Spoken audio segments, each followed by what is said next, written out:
We're in the season of high school graduations and college graduations, and I want to take a moment to recognize one specific individual, Isai Perez. Isai is a resident of Southeast Fresno, and unfortunately, a couple of years ago, his family made the front page in the media world because his father, a mobile food vendor, was shot and killed as he was selling his food in our neighborhoods.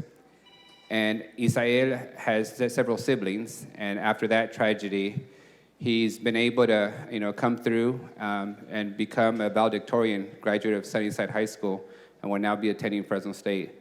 And I wanted to point out him as an individual because I think too often we forget after a tragedy and the media attention goes away that these are individuals, human beings in our city that are left with the tragedy to pick up the pieces. It's not too often that you find yourself seeing a 16-year-old having to become the father of the family and the head of the household of the family, and tackling the usual high school difficulties, and then having to deal with, the funeral plans, how to pay the rent, how to have a side job on top of high school, how to make sure your siblings are getting their homework done. On top of a city that is already difficult sometimes to live in for so many folks. A lot of our immigrants come into this country for the American dream, but too many of them find themselves simply surviving. And it's a difficult challenge for so many of them, and I think Isai is an example of somebody who persevered and went through that challenging process in his life and his time in his life. And I just want to point out that he is a survivor of gun violence and crime. He's also a student and simply entering his freshman year this upcoming year. So congratulations to Isai Perez and his family, and to everyone else who's graduated this season. Additionally, this year I had the honor of speaking at the first Latinx high school graduation. The vast majority of our high school students in this city are Latino, and up until this year, all their parents who speak native Spanish only were never able to fully participate in their graduation ceremonies, hear the messages from the speakers in their native language, or their messages for their own students who are graduating. Thank you to Fresno Unified and the students of Edison High School who spearheaded the effort to have the first Latinx graduation in Spanish so that folks can participate. The good news is that they had hundreds of students that they had to decline because McLean High School had limited space. Next year, though, they'll be at the Save Mart Center where they can accommodate up to 1,000 Spanish-speaking students and Spanish-speaking parents to celebrate with their kids. And lastly, I just want to invite the general public for Saturday's celebration, where we'll be celebrating the Cesar Chavez Boulevard street signs. The celebration is on Saturday, June 10th at the Fairgrounds, starting at 10 a.m., and we're happy to announce that the Chavez family will be joining us, as well as the United Farm Workers, and farm workers and mobile food vendors who have, for so many decades, called Fresno home and the fields of our valley they've toiled in. So we'll officially kick off the celebration of the Cesar Chavez Boulevard street renaming and begin that process of celebrating with the community. President, I also want to echo the sentiment of Councilmember Arias, Isai Perez. He's the pride and joy of Sunnyside High. And out of that tragedy that occurred in Southeast Fresno, a movement arose.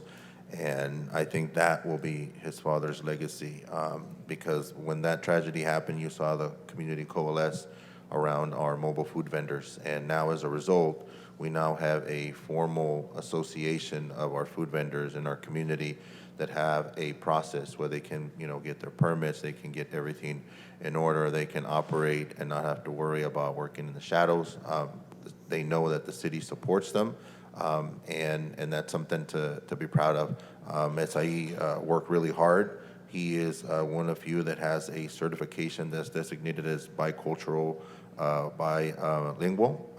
And what was really encouraging and inspiring was the fact that he's taken his 4.22 GPA that he earned at Sunnyside High, and now he wants to be a teacher. So my hope is that he can come back to South Fresno and really encourage and motivate additional students that can follow in his footsteps. So at a young age, He's already a leader in our community. I just wanted to congratulate him. Want to also congratulate. Thank you, Council President. This morning I have the pleasure of recognizing one of our longtime constituents of the city of Fresno, and a man and a legend in Hugo Morales. I'll tell you a little bit about Hugo, but the proclamation does most of the history telling. First, he was recently, on May 25th, provided as the first indigenous Mexican to receive an honorary doctorate from Harvard University, his alma mater. Congratulations. Hugo co-founded Radio Bilingüe, the largest Latino public radio network in the United States. It operates 25 stations in California, Colorado, Arizona, New Mexico, and Texas, with 75 affiliate stations in the United States and Mexico. And for those of you who don't know Radio Bilingüe, it's actually a way where folks were communicating between relatives in the US and Mexico before the development of social media platforms. It was one of the few ways where people can wish somebody a happy birthday or a hello was by the network itself.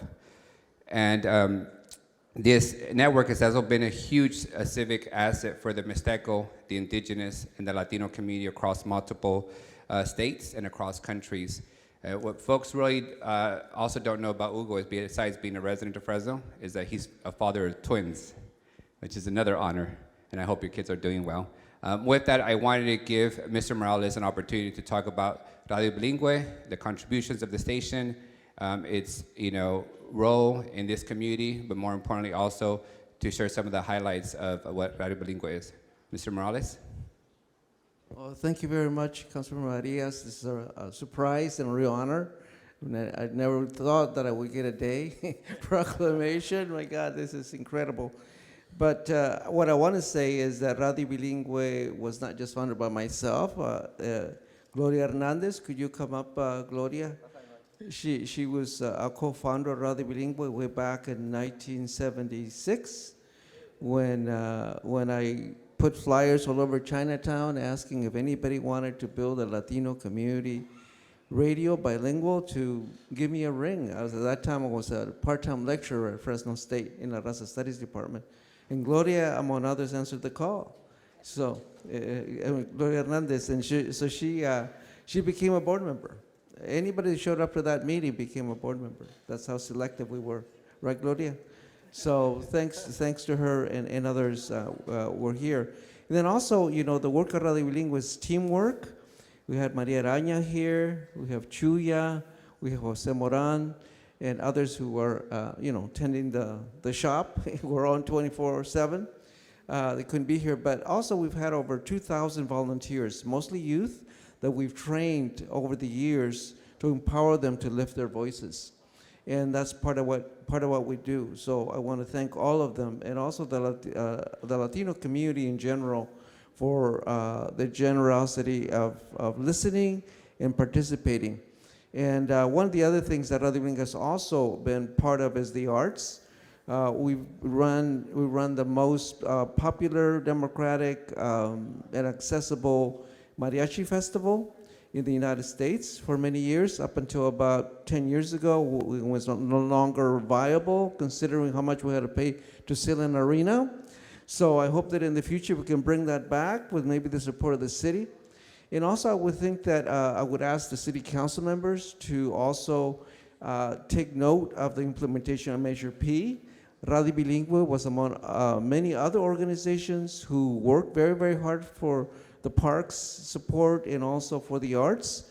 And I would hope that it is implemented as it is written in the statute for being equitable, accessible, to reflect the diversity of our community, ethnic diversity, linguistic diversity, and also that in the parks, in the arts, consideration be given to the most challenged economically.